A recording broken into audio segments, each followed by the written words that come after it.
आज हूँ संडे आ mother's day. तो मो तरफ दुनिया जितक माँ मैंने अच्छा समस्त को हैप्पी मदर्स डे। आउ देखो मॉर्निंग ये सब चकुली पिठा और मिठा बहुत सारा फ्रिज रहा तो समस्त खावाई देदेली। आ बो मु आज पखाल खाइबू। आ बो गोटे सरप्राइज अच्छी आ मटन सेटा से जानी नथिला।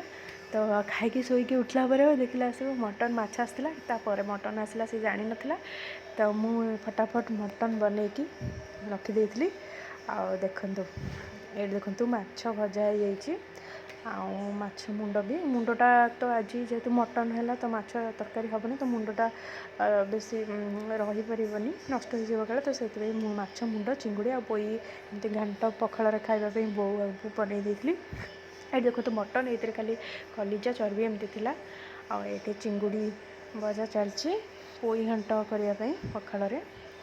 तो पोई सह चिंगुड़ी तो कॉम्बिनेशन बहुत ही बढ़िया ता सहित चुन चुन कर पोई शागटा भी पकई तो तरकारीटा बहुत बढ़िया लगी था। ये देखो मसला भी पकई माछ मुंडटा भी पकई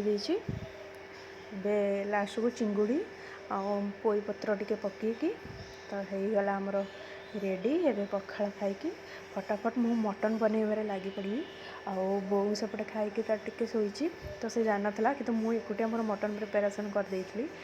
आ देखो मटनटा भी केते टेस्टी देखा भल भी लगुला। तो मटनटा मुझे सब भल बनाए चिकेन को दिन केमती कौन है कि मटनटा मोर परफेक्ट हुए।